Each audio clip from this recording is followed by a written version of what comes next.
The Brooklyn Nets have fallen into landslide mode to begin the 2026 year, but an insider reveals that trades may be coming up. Could a shakeup to Brooklyn's roster be what the future has in store? And would it be the right move or not? We'll explain what the packages are and what it all means right here on the show as we get cooking on Tuesday, January 13th of 2026. How we doing, everyone? Hope everybody is having a great Tuesday and a great start to their week. Get questions, comments, thoughts rolling over in the chat, reactions, all that goes in there. We want to hear what you guys have to say. The best way to support the show is to engage with the community and get your opinions in for us to react to. On top of that, like, subscribe, follow, all that good stuff across every platform continues to push out the content to more and more fellow Nets fans so that this platform only grows from here. As I mentioned before, we get to hear what an insider has to say today on the state of the Nets and what this team looks like moving forward, whether that is now, whether that is the morning of January 5th on the trade deadline. The Nets will be taking calls because this is a team that I don't think has their doors closed on anybody at the moment. We thought earlier in the season maybe Michael Porter Jr. by this time would have his trade value out the window, or rather the Nets closed off to trades and his value was just too high. But now it seems like the odds have shifted.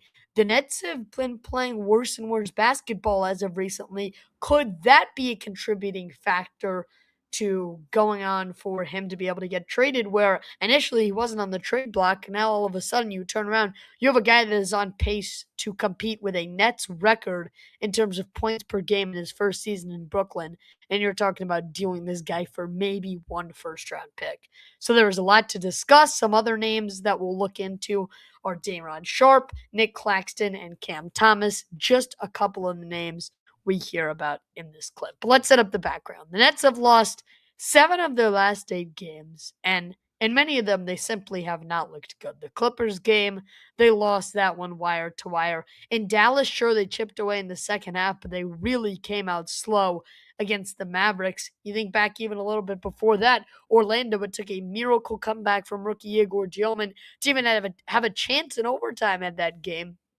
Nets were down 15 plus at points. So it's been getting pretty sloppy recently in Brooklyn. And that's all to say that I think the mood and the vibes and the perspective on this team have changed. Whether if you look back to Christmas time at the end of December, the Nets had won 7 or 8 games in that month. They're on a hot streak. They're looking really good. The team chemistry is there. Everything seems up in the Brooklyn locker room at that point. To you lose that first game right after Christmas to Golden State. And you say it's not a huge deal. But then you lose 2 to end 2025. Calendar all of a sudden flips to 2026, and you've won 1 game in this month of January. A very, very busy month of January. The Nets playing 4 games this week alone just to get a sense of where the team's at. A very, very busy month. And the Nets have been straight up terrible.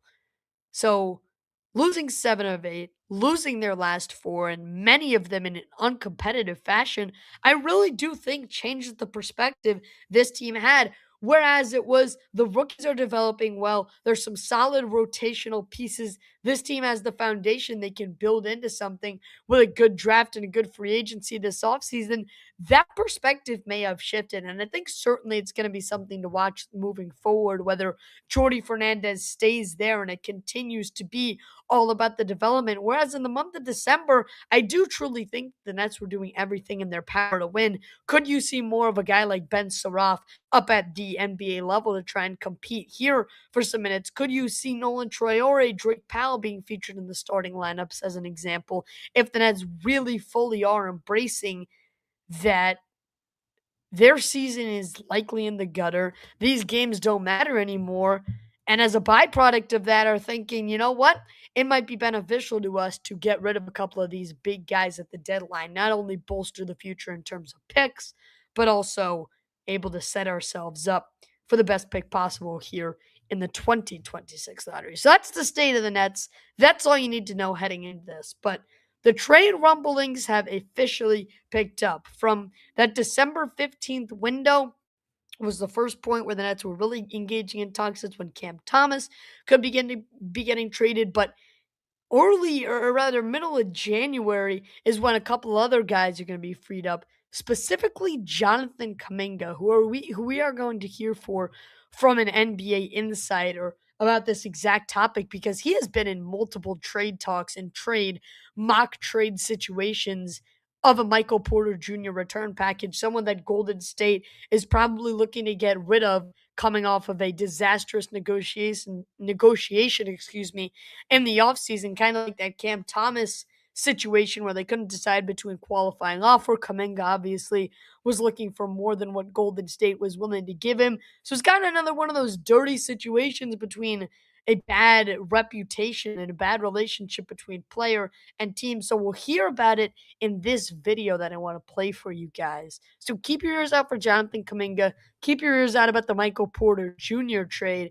And then the NBA, the insider is Chris Mannix for NBA on NBC on their YouTube. Great video. Check out the full thing. I'm only going to play you guys a snippet of it.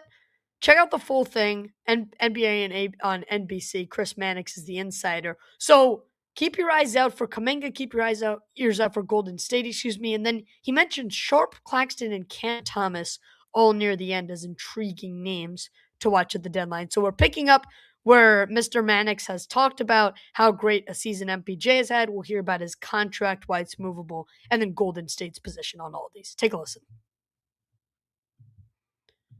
What in today's NBA is a pretty movable contract. He's owed $38 million over the rest of this season. He's got a partially guaranteed contract for $40 million next year. So there's a lot of interest around Michael Porter Jr. as we head towards this trade deadline. And it's still unclear just how serious the Nets are about making a move for MPJ. There's certainly going to be interest. Golden State has had their eye on Michael Porter Jr. for some time. The Warriors are obviously in a funk right now, sort of spinning their wheels in the bottom of the Western Conference playoff bracket. They need to add another scorer opposite of Steph Curry. Michael Porter Jr. not only is a big-time scorer, but he's proven to be a big-time scorer who can fit in with other superstars. He did it in Denver. They won a championship with Porter. There's a belief that he can do it in Golden State opposite Curry, Jimmy Butler, Draymond Green, and the crew they have out there. And the Warriors, they do have a piece to deal in Jonathan Kuminga, who everyone expects to be traded somewhere around January 15th or after January 15th. That's when he's eligible to be traded. It might take a 3-team deal to make it all work with Brooklyn, which is probably more interested in draft capital than they are in Jonathan Kuminga. But that's a team to watch and a trade to watch. The Nets could also hold on to Porter, see if he makes the All-Star team this year, bring him back next season on an expiring contract. And maybe the Nets, with all their young players, can be positioned to make a move in the Eastern Conference with Porter Jr.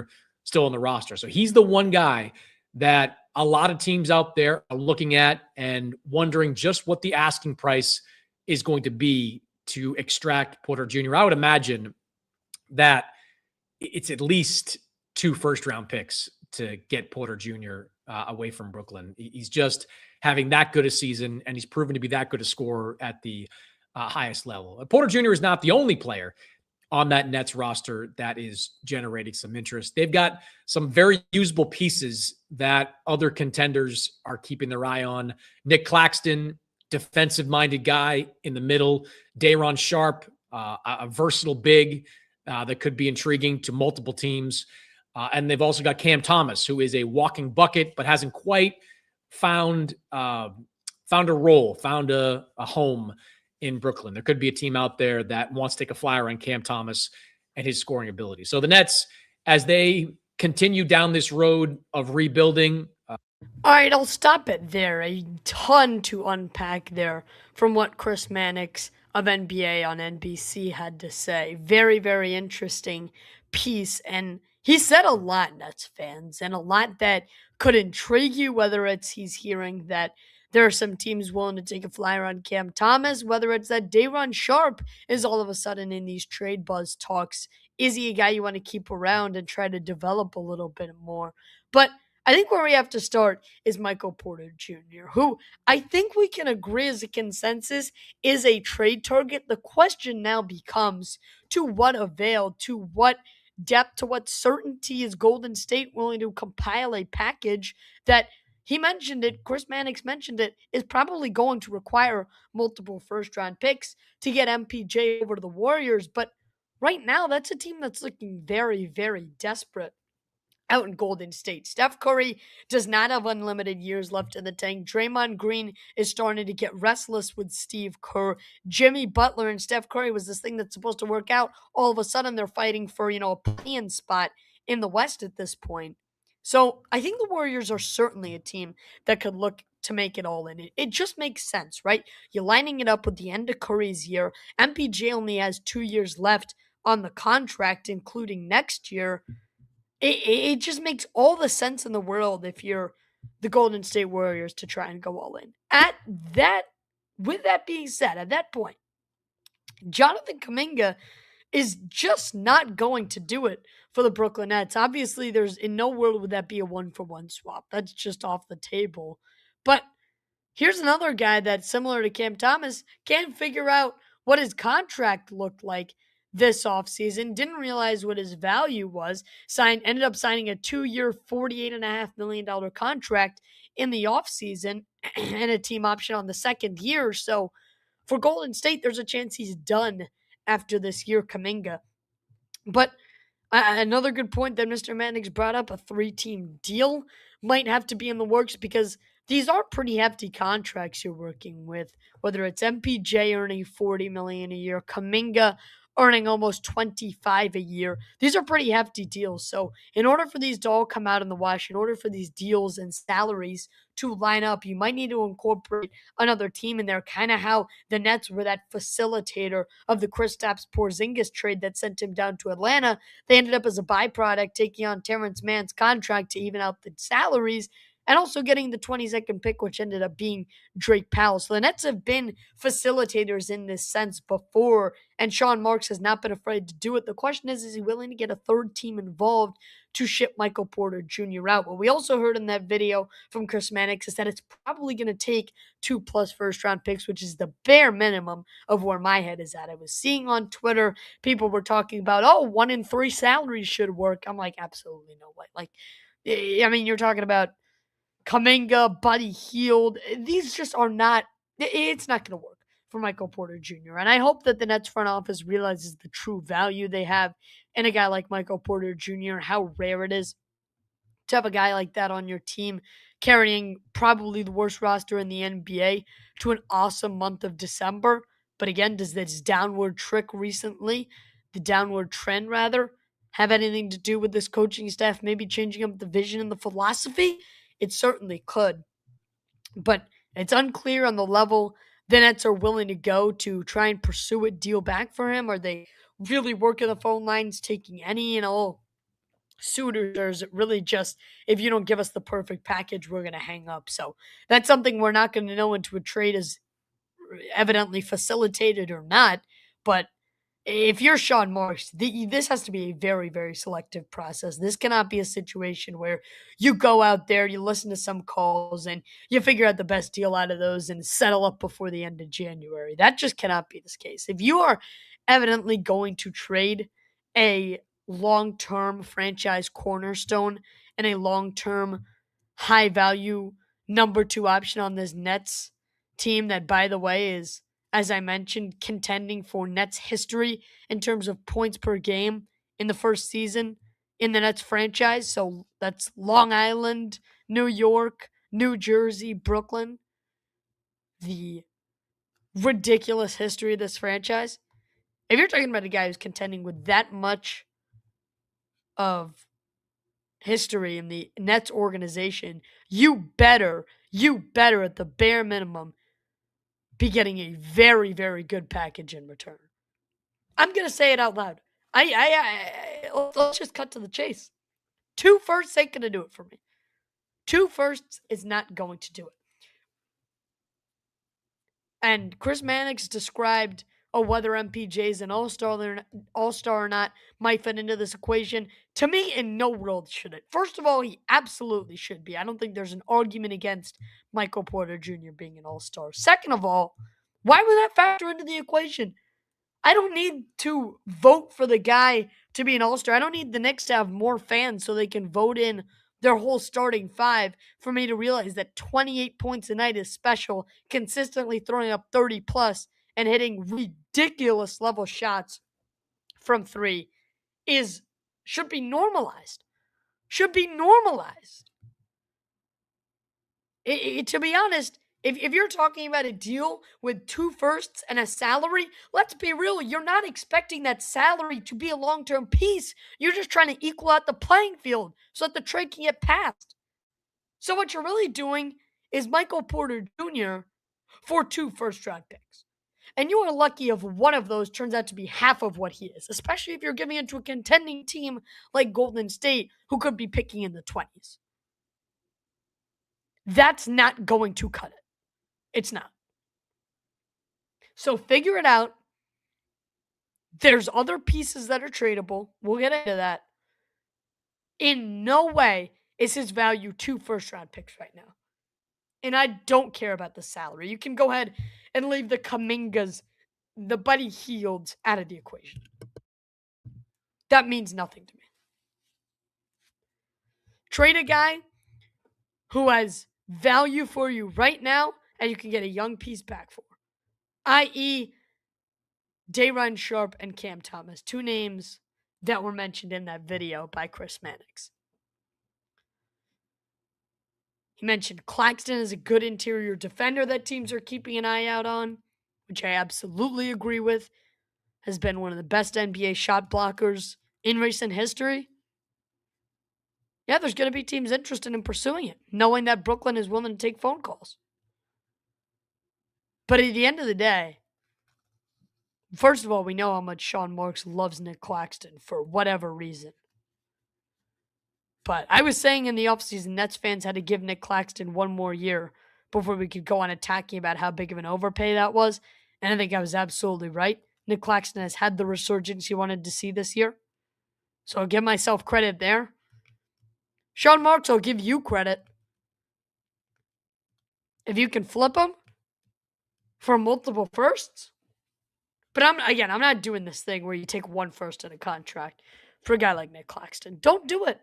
Why would you do that? He can be a very, very solid piece on a good team, can Nick Claxton.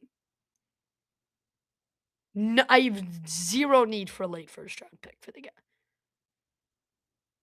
Day'Ron Sharpe, another guy that quote-unquote multiple teams have interest in. That's something that perked my ears watching that video because Sharpe's an interesting guy. I feel like we've never really known where the Nets stand on him in his entire Brooklyn career. We've heard that the Nets really like him, the development's coming along well, but he's never really gotten that starting role unless Nick Claxton is injured or out for whatever reason, like was the case when he left the team with personal issues.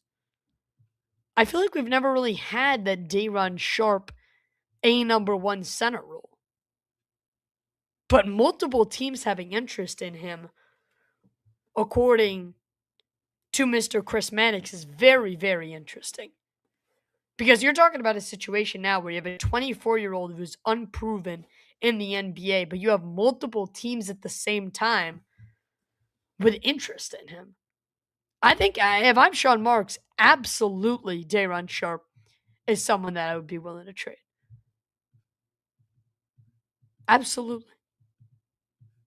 You get the right package. I think all of these guys for the right package, but Day'Ron Sharpe, a guy that I'm really not sure what his peak is. There's a lot of Nets fans that are sold that Day'Ron Sharpe could be a starting NBA caliber center. I'm not there yet. I am really not there yet.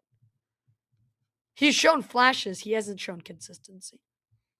Make sure you smash that like button, hit subscribe. We're 21 minutes into the show here.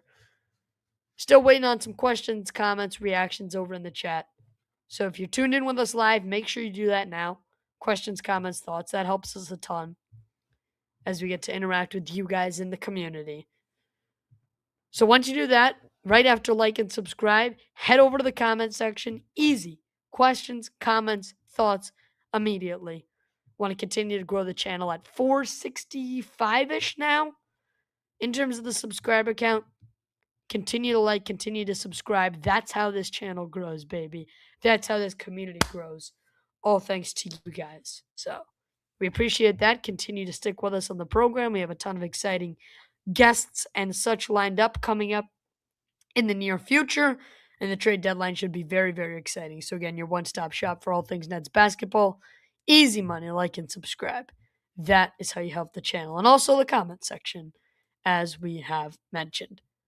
Cam Thomas was described as having no role in that video. And I, to be honest, could not agree more.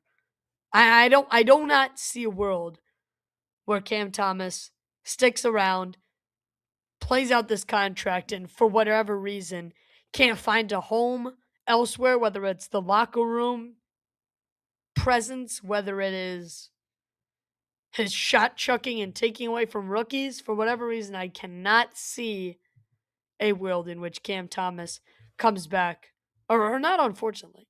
I just can't see a world where Cam Thomas comes back to Brooklyn. And frankly, I don't want him here. I am ready to say sayonara to Cam Thomas. I don't care if you're waiving him. I don't care if you are requesting waivers. I don't care if you're getting a late second round pick. I just don't want the guy around the team much longer. And I have vocally expressed that. But to hear it from the national level, that there is agreement that Cam Thomas has no role here and I think elsewhere, is what was maybe not directly said, but implied from that video. He has no role anywhere. I mean, the guy's trade value is already in the gutter. You might not have it. You might not even be hearing offers at this point for Cam Thomas. And that's surprising because 2 years ago, I really wanted to get a Cam Thomas jersey. He was my favorite night. I mean, he could do anything on a basketball court. But now to hear that around the league, he is being viewed at as having no value anywhere you look. Like, don't tell 2023, 2024 Josh that. I mean, we wouldn't be on good terms if you told me that. But that's the reality of the situation. A guy that you might not even be hearing calls for at this point is CT. No role around the league. That's what we have heard from an insider hearing news at the highest level. So very, very, very interesting nugget there about Cam. But it looks like his time on the Nets is done. That's the way they view him. It looks like the Clippers, a number one destination for him heading into trade season, has gotten much, much better. They have no reason to try and reach and splash on him. Cam Thomas has no interest. Day'Ron Sharpe has multiple teams with interest. And Nick Claxton continues to get asked about. Make sure you hit like, make sure you hit subscribe right here on the show as we continue to bring you through Tuesday, January 13th with all your latest Nets news and coverage live on the show. If you want to get in on the conversation, just like Jason has, make sure you head over to the chat. Make sure you head over to the chat. Get questions, comments, thoughts. And there he starts off our day saying, unfortunately, I do think that MPJ gets traded. I think I'm probably leaning 60-40 that he does. I stand on my ground that I don't want him to, but maybe that's just because of recency bias. Maybe that's just because all over Twitter we're hearing rumblings of, oh, a 3-team deal involving Golden State for MPJ is currently in the works. So maybe that's a little bit of it. And maybe it's a little bit that we're sort of shell-shocked that we're at this point where the Nets have all of a sudden started losing. It seems like the tank is inevitable at this point. They're giving injury rest management days. So there have certainly been rumblings, and that's from credentialed people too. It's not just randoms on Twitter talking about whether Brooklyn is going to be able to pull off a deal or not. these are actually credentialed media members in the NBA saying that they're hearing multiple rumblings about MPJ to Golden State. So it feels like at this point it's becoming more of a reality, is the way I would say it. That's why my brain is sort of shifted from, I wouldn't say denial. I just have never wanted it to happen. It's sort of shifted from, okay, there's a chance. It's still pretty far off. See how he plays. If he's putting up 28 a night, how could you possibly trade the guy if he's gunning for a franchise record? How could you possibly change the guy? Trade the guy. To now, it becoming much more of a reality. And for the Nets moving forward, whether they go all in on the trades, whether they clean house and completely try to restart with this roster, I'm not sure, but it just feels like everything is becoming a little bit more of a reality. Cam Thomas not being or not having interest anywhere in the league. It's still becoming a little bit more of a reality. Day'Ron Sharpe, Nick Claxton, one or both of them being traded. The Nets not even having a center in 2 weeks. That's becoming a little bit more of a reality. Day'Ron Sharpe getting entrusted with playing 35 plus minutes a night, even though we've never seen him in that role before. And to be honest, it'd be a little scary. That's becoming a little bit more of a reality. So I can't commit either way. I'm still hoping that MPJ is not on the trade block, that Brooklyn isn't actively looking to ship him. But I cannot be sure at this point. One more for Jason. He says, also, Josh, my brother and I are going to the Nets game Friday night.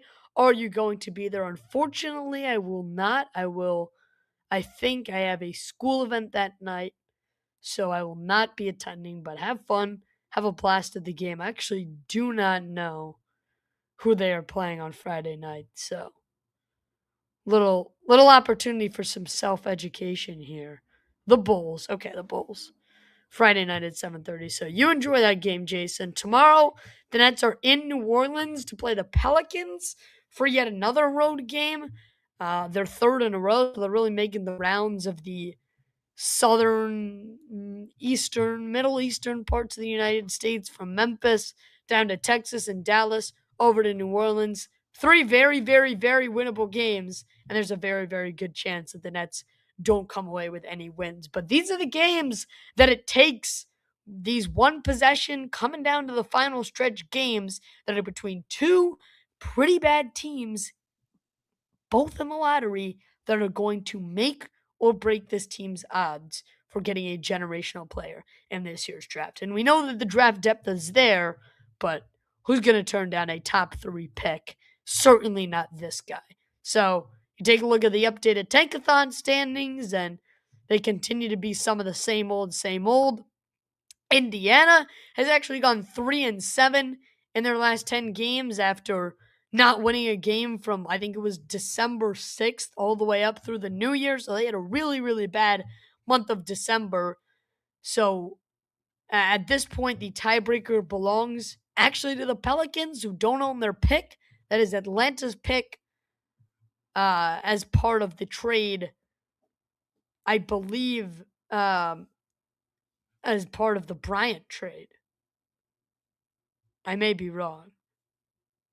There was a draft night trade, I think, that sent that pick from New Orleans over to Atlanta. Somebody correct me, though, if I'm wrong. So the Pacers have dropped back. And again, the Nets 2 wins now outside of that top pick. So they have 4 teams standing in front of them. New Orleans, the pick owned by Atlanta, and Indiana, both with 9 wins. Sacramento and Washington both have 10 wins. And the Nets have really distanced themselves from 5th to 6th place. Nets stand in 5th with 11 wins. Charlotte and Utah at 6th and 7th, both with 14 wins. So that's an update on where the standings are on the race for the bottom. Then it's a very, very important game tomorrow night in New Orleans. They can almost even that playing field. If they win and the Pelicans lose, that would hold 3 teams at the 10-win mark. And that's only 1 win away from being tied for the odds at that number 2 overall pick. All right, that will do it for me. A very, very entertaining show. If you missed the start, we talked all things MPJ. We heard from an NBA on NBC reporter about what Brooklyn's trade rumblings could be sometime in the near future. So if you didn't get to watch the start of the show, you just tuned in with us now, right after the conclusion, make sure you hop back on over to the start, refresh it. A ton of great conversation there about what the future of the Nets could look like. So if you missed that, make sure you get back on that. That's all I got for you tonight. There won't be a pregame show tomorrow. We'll have reactions out on the Instagram, so follow _Brooklyn Boys if you haven't done so yet, and obviously on Twitter as well, we have 50 of you guys in the building, which is great to see. Follow, like, share as always.